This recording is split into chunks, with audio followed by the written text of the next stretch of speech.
Hey, everybody, welcome back to another episode of the Real Estate Agent Advantage podcast. And today we have a very special guest. We have Chelsea Goodwin here. I'm going to let Chelsea introduce herself because I always screw up introductions and you can't screw up your own introduction. So Chelsea, please let everybody know who you are and a little bit about your background. Yeah, absolutely. Thank you so much for having me. Like you said, my name is Chelsea Goodwin. I'm currently in Winston-Salem, North Carolina. I got licensed as a real estate agent back in 2016 when I was living in Greenville, South Carolina.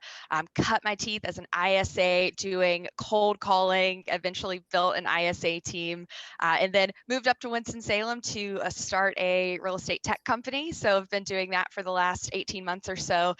It's rooted in my foundation of cold calling and lead conversion. So super excited to be here and talk about my experience. Awesome. Why don't you tell us a little bit about that company? Yeah, absolutely. So the company is called the Agent Accelerator, and we power a training technology called Excelli. And what we do is we work with brokerages and teams, and we create custom training platforms for them. We provide a curriculum called the 90-Day Accelerate, as well as a content library with over 100 training videos, downloads, and then we also do sales data tracking and group coaching with our brokerage clients. But we sort of let them be the hero. So everything's white labeled. We let you add custom content. So it's really partnering with brokerages to help them systematize and scale their training efforts so they can recruit more agents and help their agents be more productive. Wow, that's fantastic. You Yeah. have to tell me more about that when we get off. All right, so let's jump in right now. Yeah. Dig a little deeper into your experience. So you said you started as an ISA, right? Yes. All right, let's talk about that experience because, first of all, were you working for a big team? Were you working for a company? How did that all come about? Yeah, so I was actually working as a professional actor, and I had been doing musical theater acting for about 5 years, and was looking for another day job. So applied to be a receptionist at this real estate company, and went in for the interview, and they were like, "No, no, no, you have to do sales." And I said, "No, no, no, I'm an actor." And they convinced me to take this ISA role where there was going to be a base salary, which I needed because I was a starving artist. And then I just like fell in love more with the team originally than the role. So I was on a big team in South Carolina called the Haro Group. They are absolutely incredible. The way they run their company is just world class. And I quickly jumped into that ISA role with no sales experience, had no idea what I was doing. But my motto is let's just make a messy sauce and figure it out. So started learning scripts and language patterns and just making 100+ cold calls a day. And in my first full year on the team, I set over 300 appointments with buyers and sellers, and then it ultimately resulted in about 120 pieces of business for the team. So it was very successful first year, and then ultimately built an ISA team and took over that team, and then moved into director of inside sales role where I was recruiting, hiring, and training all of the new ISAs and sales agents, teaching them lead generation. And we did, in our top producing year, it was 472 transactions for just under 100 million. So, we were a pretty high producing team, especially for little South Carolina. Yeah, that's big business for sure. So Yeah. let's dig even deeper and say, what is an ISA for those that don't know? Because there are some agents like just getting in the business, like what the heck are they Yes. talking about? So what is an ISA? What is a typical role of an ISA? And who were the leads or how were you generating these leads? Were you Yeah. completely cold calling? Was it circle dialing? Let's get a little into that. Yep. So an ISA is an inside sales agent. I was a licensed inside sales agent, which isn't required in my state, but it, I think, helped with the job. And the role of an inside sales agent is to do lead generation and lead conversion. So essentially setting qualified appointments for the agents on our team. And a qualified appointment looks different depending on who you talk to, but on our team, we had to set buyer consultations and listing consultations in the office. We did listing consults in the office, not in the home. So we had to have people who were, completely financially ready, pre-approved, ready to go, and get them to come physically to our office, sit down with an agent. And for us, that is how we got to count a qualified appointment. So when it comes to the kind of leads that I was calling, it really was the full gamut. But we started with just circle prospecting. So like the coldest of cold calling, where we would pull these huge lists, and usually it was targeted around a listing we had or a particular area where we had a buyer in need, and I was just calling these lists of people who had no idea that I was going to be calling them. And yeah, that's how I cut my teeth. I would say the first 6 weeks of doing that job was just circle prospecting.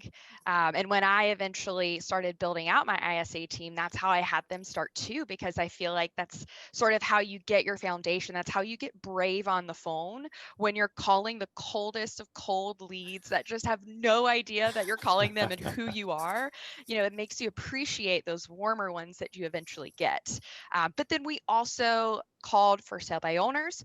We called expired leads. And then we also received, the website registration leads. We got to call, sign calls, stuff like that. It was the full gamut. So I think it kept it interesting, but it all started with that circle prospecting. Wow. So circle prospecting, for those who don't know, is you're calling around, just listed or just sold properties, usually ones that you have or people in your office if you don't have any of your own, and you just tell people, hey, did you know that this house was for sale or just sold around the corner? Did you have any thoughts of doing something? Is that basically? Yep. Pretty much. Hey, I know I'm calling you out of the blue. Just curious to see, who that's thinking about selling their home. We've got a bunch of buyers looking in your area. It just, yeah, buyer in need or looking for more listings. So what I would love to know, taking this on a little bit of a tangent, is what is the top craziest story you could tell me of how somebody reacted on the phone? Something that just pops in mind. Yeah. So gosh, I have a crazy story about door knocking, but we'll do circle prospecting first. So I think one of the craziest stories for circle prospecting was how I got my first appointment that I ever set. I was circle prospecting one of the more affluent neighborhoods in our city. We actually didn't have any listings over there or any buyers that were looking, but I just said, I'm going to call this area and see how it goes. And I got this really, really kind older gentleman on the phone, and it turns out that he had 3 listings that he was looking to sell. And I just happened to call the right person, and um, he wanted. We do things in the office, like I mentioned. It's always listing appointments in the office. But this was an older gentleman, very old school, and so he wanted our listing agent to come out and walk all of the property that was around these 3 listings. And it was pouring rain, and the listing agent went out in their nice suit and their leather shoes and just like trash his stuff, because he wanted me to have a win as a new ISA doing that grunt work. And we all have those crazy stories of people cussing you out, and or the person that just needs a friend and talks to you for hours. But that's the one story that really stands out, because I had been calling 100 people for 2 weeks, and finally I get this guy that's got 3 luxury listings, and he's like, yeah, let's do it. Amazing. Yeah, I have some crazy stories that I've run into as well. I think we all have in this industry. If you've been in it for any length of time, you've run into somebody at a door or at an open house or anything, and you don't know what happened to that person that day in their life, but they take it out on you somehow.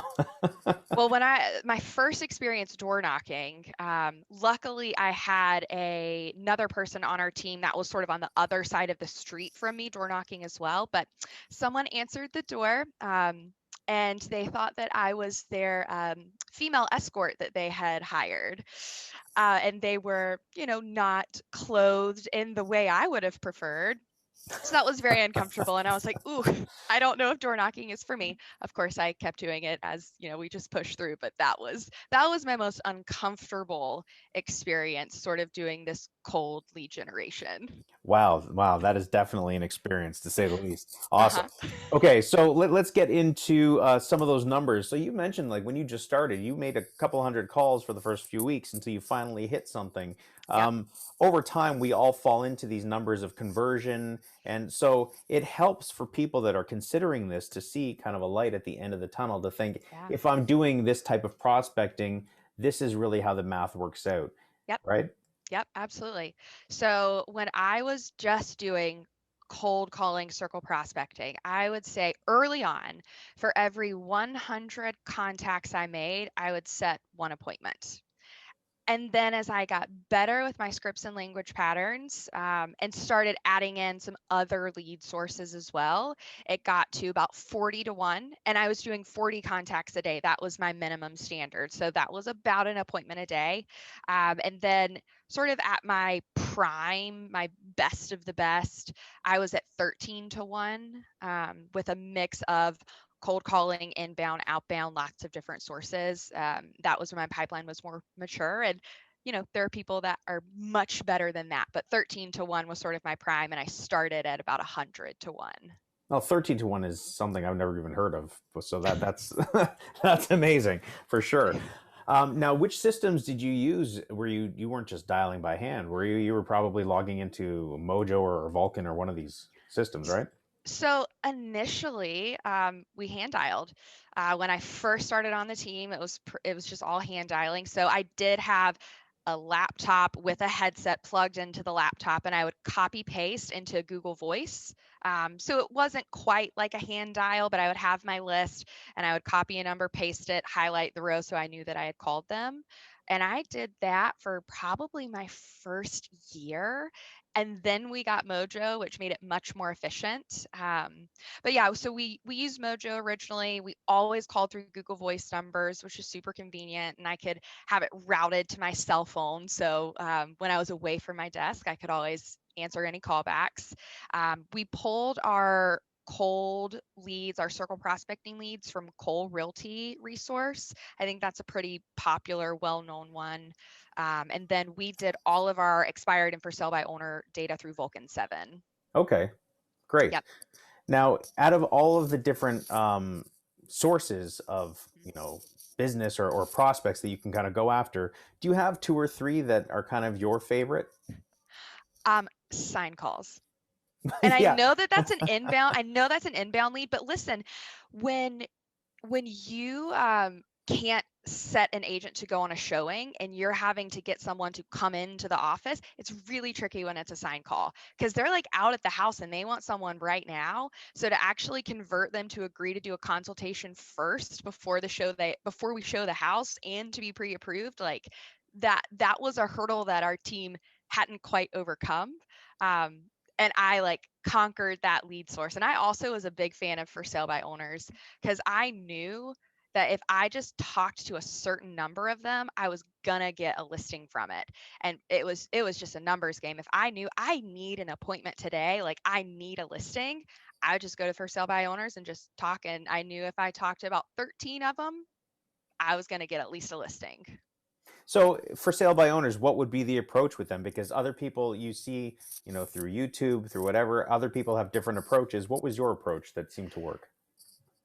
My approach was to talk to them like a human being and to actually gauge what their needs are and then tailor my approach based on that. I'm a huge believer in using the DISC behavioral styles to tailor my conversation. So I'm pretty quickly picking up what their DISC profile is. Are they a D? Are they super dominant? Are they an I? Are they that chatty influencer? Are they the S? Are they steadiness? Are they the C? Are they the compliant person? And with for sale by owners, I loved getting a high C because I could just give them the data on why it's better to list with an agent instead of going for sale by owner and what the statistics said in our market and what list to sales price ratios were. And I loved talking numbers with a high C. So if I got a FSBO that was a C, I was like, we're good. We're Done golden here. deal. But yeah, I mean, I think, if it was a high D, I'd just get straight to the point and close them pretty hard. And our S's are the ones that are gonna, they don't want to be pressured, so they're going to be my slow burns. But if I can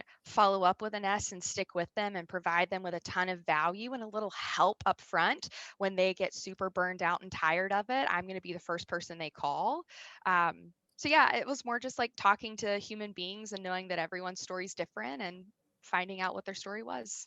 And what sort of value are you dropping? What is it that they found valuable enough to eventually come back to you? So, I mean, the first thing is, do they have the necessary documents that they need to even be listed as a for sale by owner? I mean, most for sale by owners, they don't have a seller's disclosure document. They don't even know what that is, right? Do they actually have decent comparables for their property? Can I just like pull a quick little CMA and send them a seller's disclosure and help them along? And then just like following up and checking in on what the process has been like.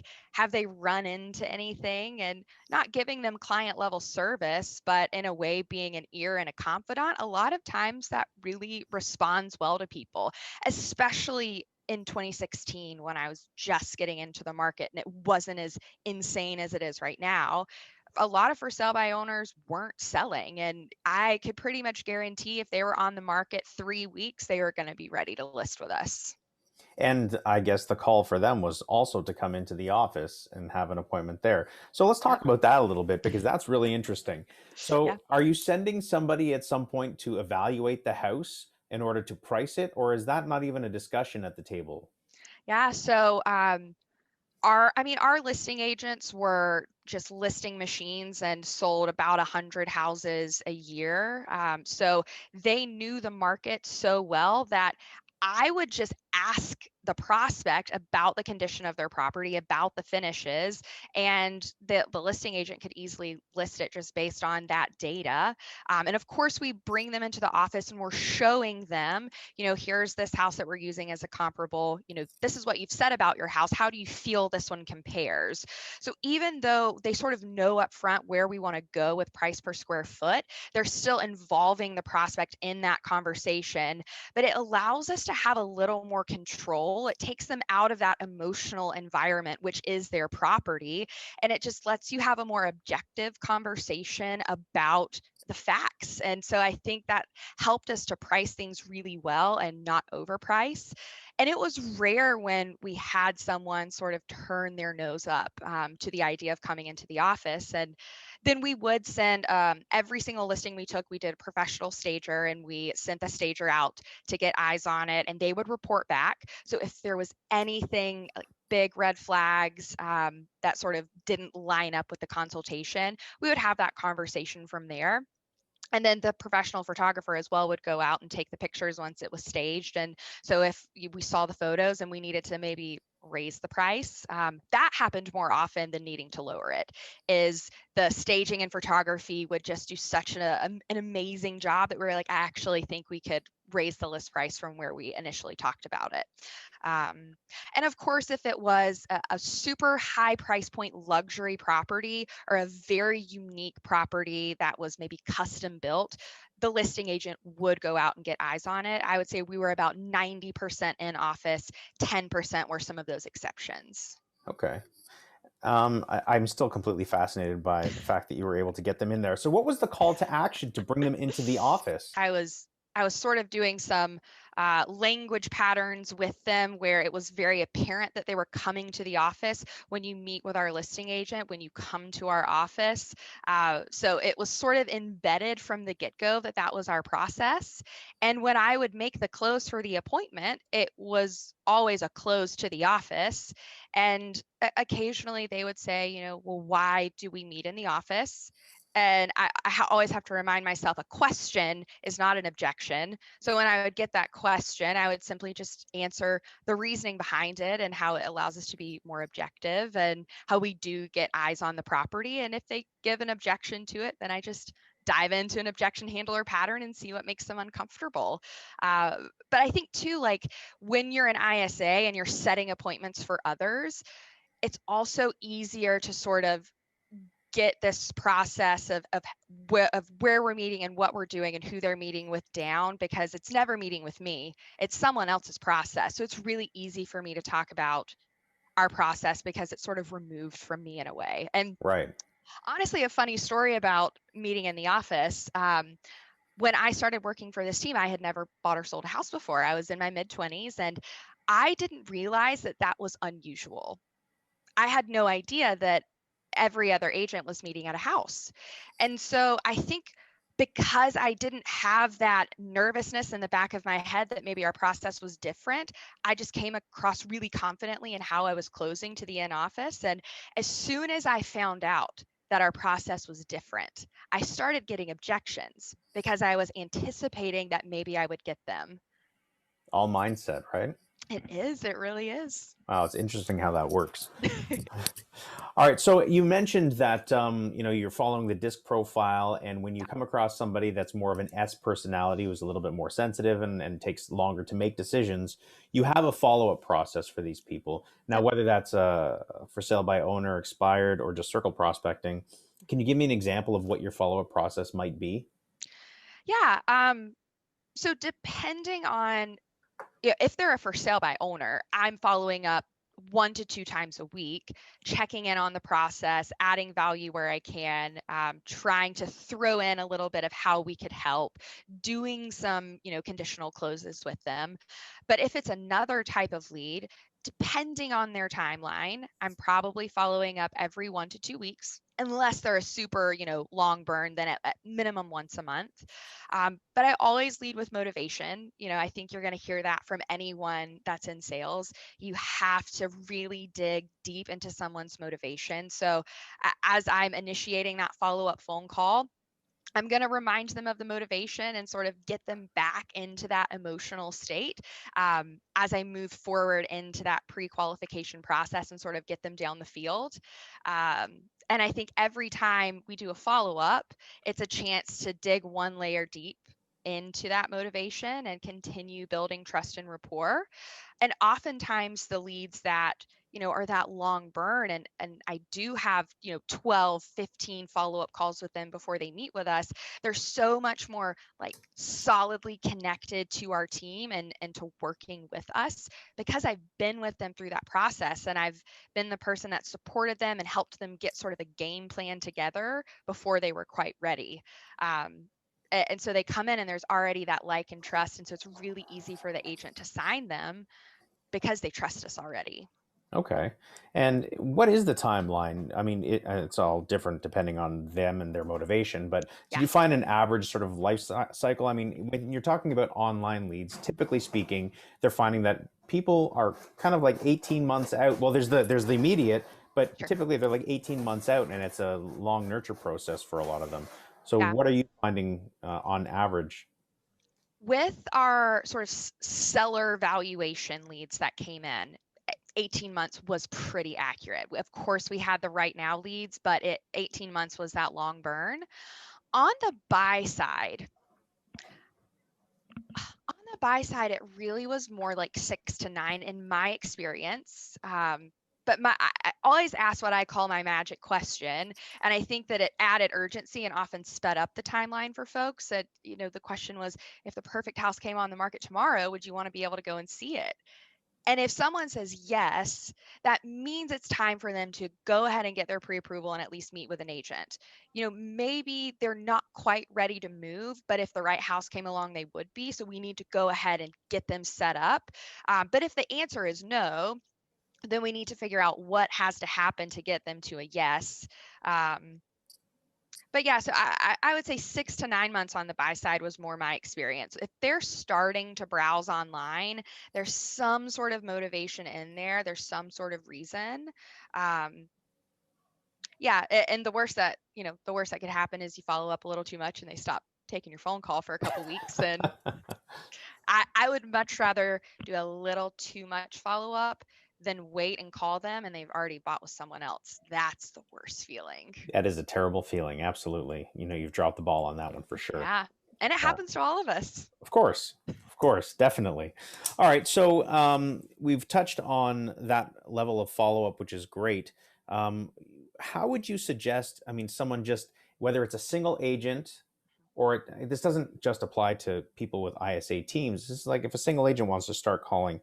how would they go about doing it? How would they structure their schedule, their day? What should they expect? Yeah. Um, I like to start with my lead generation in the morning. I think it's when we're fresh and it's when we're energized. And oftentimes, when it comes to consults and showings, most people are more available in the late afternoon to early evening. So it makes sense to do your lead gen in the morning. I like to call my new leads and my leads that are most likely to say yes to me early in the day because I want wins early in the day. I want that dopamine hit. I want that energy because it's going to make the rest of lead gen easier. And then also doing that lead generation early in the day allows you to do some follow up in the afternoon if you need to. Right. If you have a really hot lead that didn't pick up the phone, you can try them again after work. Or you may get someone that says, call me after work today, and then you can easily reach them in the afternoon. I guess like what to expect is a lot of rejection, but a lot of great conversations and connections if you really take the time to learn how to connect with people. And I think for a lot of agents, they're like, they got into this because they're people persons, right? They enjoy communicating with others. But even if you're a natural conversationalist, I'm not sure.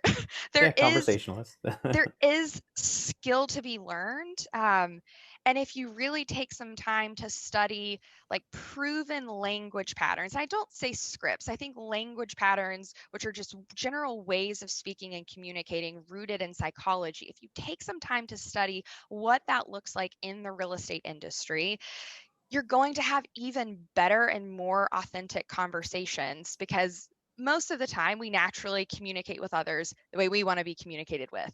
But we need to learn to communicate with people the way they want to be communicated with. And I think that's what some of that study of language and DISC will do for you. And so your connections are going to be better and deeper. But I would say if you're an agent and you're like, man, I've never cold called before, I'm really scared of this, just do it.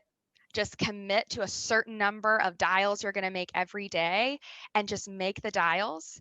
Because I believe that action cures fear. One of my first coaches told me that. His name's Tim Stair, and he said, action cures fear. So if you're just afraid of that cold calling, if you just make that first dial and have that first conversation, it gets so much easier. And every time you take action and make that next dial, that fear is just farther and farther in the rear view. Yeah, absolutely. Now, when you were sort of hitting your numbers, you had mentioned that anywhere from 40 to 100 dials a day was sort of your range, Yeah. right? So my dials was typically around 100, 120, which got me to 40 contacts or Gotcha. voice to voice conversations a day.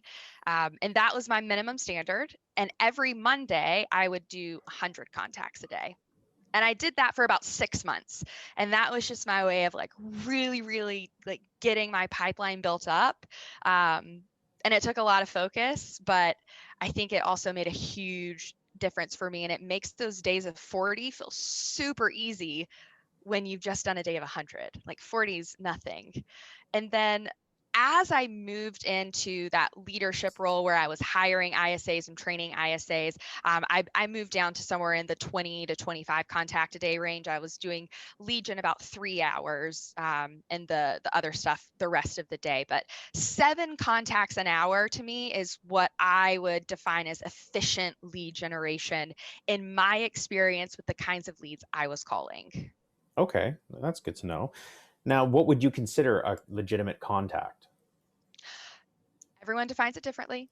I'm going to preface it by saying that you'll ask 10 people, you'll get 10 different answers. For our team, if somebody said hello and you got through your intro, it was a contact. So your intro saying, "Hi, my name is, I'm calling from," Yep. and if If they they hang up hung on up, you, it was a contact. Yep. cool. Um, some teams, say that it has to be like a substantial conversation. Usually those teams have a lower contact minimum, but for us to keep that 40 bar, that's how we defined it. And we consistently hit 40 using that definition of a contact. We did not count text or emails as contacts. And that was our team. That was our choice. That was just a cherry on top of your voice to voice conversations. Gotcha. But you did sprinkle that in there. For sure. I think it's essential in this world. I mean, people want to text, people want to email, but anytime it turns into a more substantial conversation, we're closing that text or email to a phone call. Now, the speed to lead thing has been harped on for a while. Yeah. What is your thought on that? I mean, I think it's so true. We would strive for 5 minutes or less. If you're getting the lead within 30 seconds, even better. And, I mean, the reason is simple. If someone is on your website and has just registered, their phone is still in their hand looking at whatever property or filling out whatever form. So if the phone is ringing while they're still thinking about real estate, you're going to answer and they're still excited about that, potential prospect of seeing a house or selling a house. And if you call them in an hour, they may have just gotten out of a business meeting where they're frustrated and thinking, I want to quit my job. Of course they can't sell a house. So you want to strike them while they're excited about it. Yeah, So, and maybe they've you know, hopped on someone else's website in the meantime, from house to house. uh-huh. Someone else called them, right? Yep, 100%. 100%.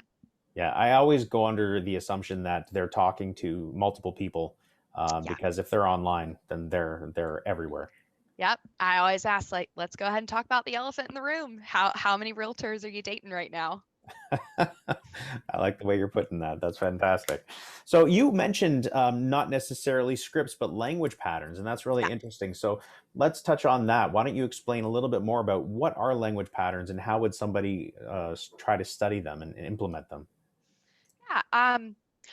So I believe that having a mixture of script and language pattern knowledge is what helps you to have the best conversations. But language patterns are patterns of speech that help you to have a really authentic conversation and sort of piece together scripts so that if you have this bank of knowledge of different scripts and all of a sudden you need to get from one to the next, you have these language patterns that can sort of help you get there.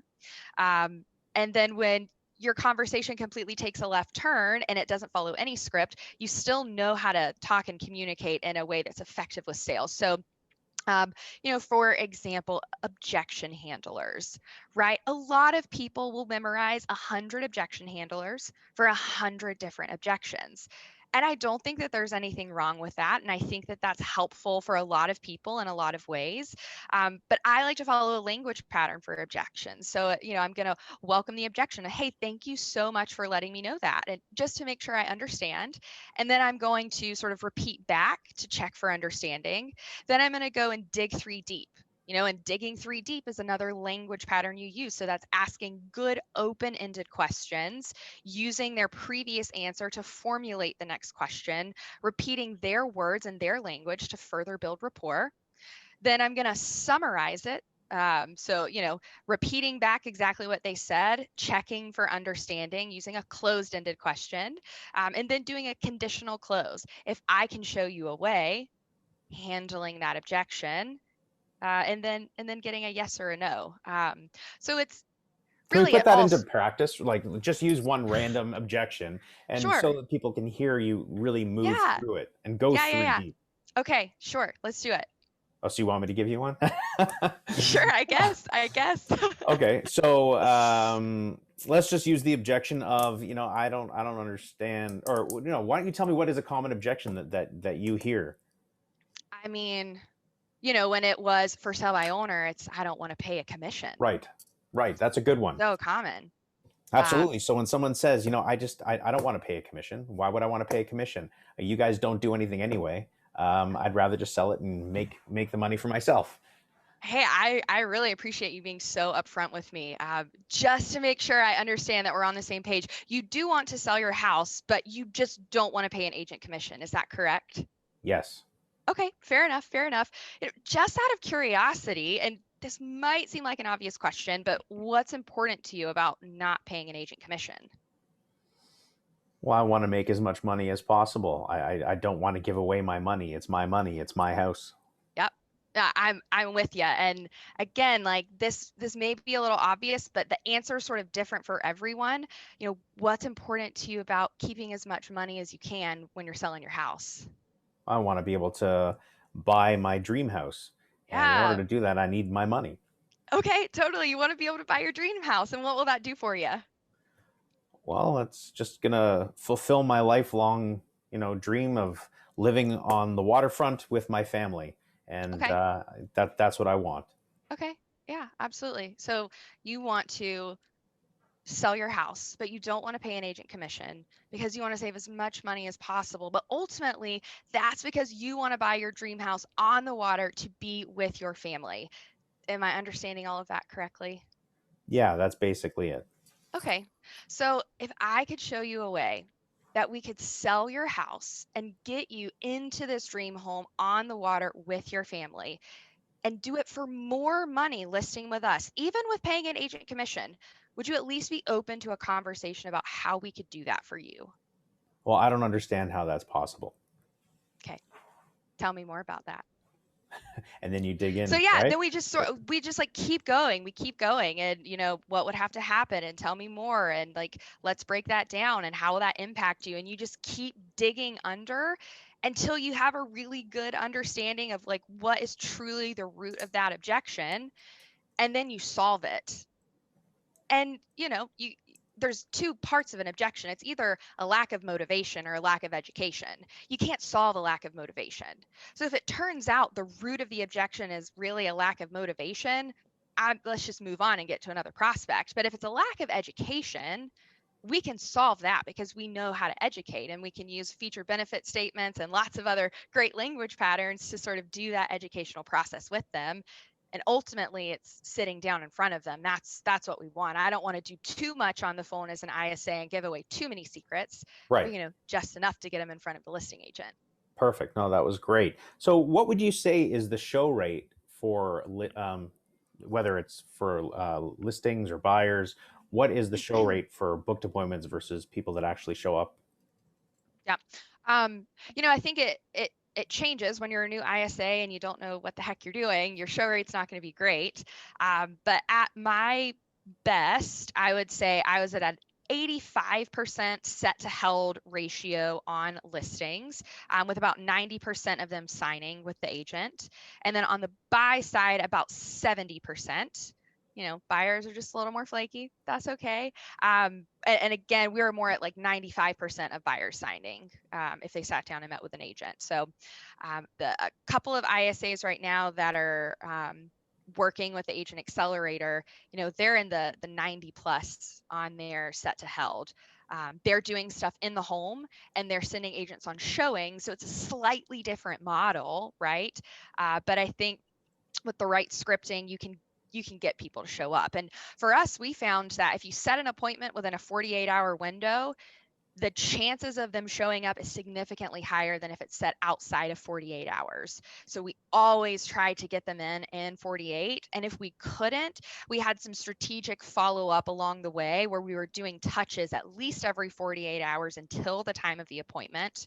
We did reminder phone calls either the night before or the day of, depending on the timing. And if they said they wanted to reschedule, we would sort of treat it like an objection and dig in a little bit and see if they were getting cold feet or if it was a legitimate reason. But I think if you're having issues with set to held ratio, first thing to think about is how am I doing with building rapport, right? Am I just like closing people and they're pressured into saying yes and they're saying yes just because they want to get off the phone?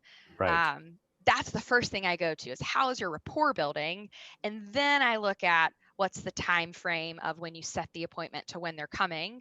And then how are your touches sort of in between? Are you sending a confirmation email with details or you're touching on their motivation and it's clear where there's a date and a time, they've got a calendar invite and they have your phone number so like you're solidified, or are you just setting it and they don't hear from you? Right. And how is that handoff? Because when it's one thing when it's one agent calling for themselves Yeah. or an agent as a part of a team calling for the team, but when it's an ISA, there is a handoff to, oh, you fell in love with me. We have a relationship. Great. Now I'm going to hand Mhm. you off to somebody else. So how does that really go Yeah. over? The entire time I'm talking to a prospect, it's always when you meet with my buyer's agent, when you meet with my listing agent. It's never when you meet with me. And I learned really quickly that if you use that language, it could cause heartache. So you have to always say, when you meet with us, when you meet with our team, when you meet with my agent. And then when I am scheduling that appointment, it sounds like your next step is to meet with my buyer's agent, Nate. Nate is so awesome. I know that you're going to absolutely love working with him. Like, I'm the hype man for the agents. And it's like, it works. I didn't ever have anyone say, "Oh no, I'm not meeting with you," because I'm just like hyping up the agent that they're going to meet with. And I schedule it on the agent's calendar when they're on the phone. And then we would do like, as I was making my exit from that team, we started utilizing like video messages in our confirmation email. So it was like a quick little intro from the agent so they could put a name with the face. And I think that was really helpful. The agent was copied on the confirmation email, they were in the calendar invite. So it was an easy transition for us. And the prospect was always super excited to meet with the agent. That's great. We're using something like BombBomb for that. No, we just like you recorded some YouTube and like embedded the YouTube in the Gotcha. email. We were not fancy back in the day. We Now just you're like, very fancy, but oh yeah, yeah. We just pieced together, what we had at the time, and it great. worked. So, if someone is considering, let's say they're doing a high number or a high volume of business themselves, and they want to hire an ISA either for themselves or for their team, Mhm. what is the typical work process? What would you suggest in terms of compensation that you've seen? Yeah, Let's lay that out there. yeah, absolutely. Again, so many different ISA models. My firm belief is, if you want to hire an ISA that is going to stay with your company long term and is not going to want to become an agent, you need to make sure they understand this is not entry level. This is a peer level position to the agents. This is a symbiotic relationship where you are literally the lifeblood of our team and supporting our agents, and then they're supporting you right back. And if you can sell it as like that peer level lifeblood sort of role, you're going to get a whole different pool of talent than if this is our entry level sales position. If you want to be an agent, come do this. I think it's the same with compensation, right? Like, I believe in giving a very livable base salary where they can survive in your given market, right? Cost of living is different everywhere. I don't know what that sort of Right. entry level is for you. And then I do think that you should pay on closed business, like, bonus on closed business, because that's going to really incentivize setting quality appointments that are likely to close. Um, and make that split such that they can make good money that's close to what an agent is making. That's how they're going to stay. And then you have to bonus them for other things, right? So for us, it was, if you brought, sphere of influence in, you got like another, kind of a bonus. If you sourced a listing from a circle call, because that's the hardest thing to do, you got an extra bonus. If you hit your sort of held standard for the month, or if you were the top appointment setter, you got a bonus. So we added some bonuses with sort of a competitive edge to them, because salespeople like competition, and it kept it fun. And if you just worked a little harder, you could just get a little extra money and you didn't have to wait for that closing. So we tried to keep things exciting with the compensation structure and add in little spiffs with contests every month or every quarter. And I think that's really helpful. Um, yeah, and I also think that ISAs work really well when you hire them in pairs. Oh, really? That my experience has been that ISAs will really thrive when they're hired in pairs. One, it's a hard role. It's really hard to do sort of alone in a vacuum. And when you have someone else that's next to you, also just grinding and sometimes struggling, and someone to script with and learn with and compete against when it comes to appointments and contacts, I think you go a little farther, a little faster. So I'm a fan of hiring in pairs. So, would you suggest hiring in-house rather than hiring a company that does it, or are you good for both? I would. I think that having the ISA understand the culture of your team and have a relationship with the agents is going to help with that handoff process, right? If they actually know that, Tim over here really is the investment specialist and he loves working with investors, they can make a better match with Tim. And if they know that Nate is like the first time home buyer guru, they can make a better connection. You have to sort of know the personalities and the specialties of your agents, and you can't get that from just sending a virtual company a piece of paper. Right. I think you're also going to have ISAs that are more bought in to truly serving that company and serving the agents on the team when they're part of that team. Again, these are And the just my culture opinions. and the Yeah. culture of that team, like you said, right? Mm-hmm. Okay, that's fantastic. All right, we are approaching an hour. I can't believe it's been an hour already. I can't believe it either. I know, right? Thank you so much for sharing all your knowledge. Before we Yeah. go, how can the listeners support you in what you're doing right now? Yeah. So if you own a brokerage or a team and you're interested in learning about our custom training platforms, you can reach out to me, info@theagentaccelerator.com, or just visit our website, theagentaccelerator.com. And yeah, I mean, we would love your support in that way. Or if you're listening and you just have some fun connections, I just love connecting with people in the real estate space. So I would love to just chat with you and learn more about what your experience is like or what your struggles are in terms of training, because we're always trying to develop our products based on what agents are experiencing in the market today. So I just love connecting with people. And what sort of training are you guys focusing on? What kind of training content?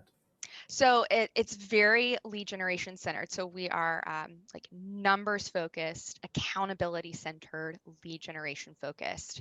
So it's how to find leads, how to convert those leads into clients, and how to get the clients to the closing table. It's very much how I ran my business and how my business partner ran his real estate business. So, if you're afraid of cold calling, or if you're looking for something where you don't have to cold call, we're probably not the right company for you.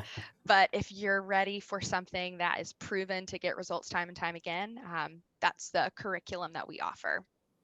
Chelsea, you've been amazing. Thank you so much. Thank you. And everybody, go check out her website, go check out the business, support all around. It's great to have people like you come on the show and share your knowledge with everybody. It really helps, especially those that are just considering, cold calling, or maybe they're considering hiring an ISA. It really helps them make that decision. So thank you so much for being a collaborator in this industry. Thank you. I had so much fun. Me too. All right. So that was pretty good.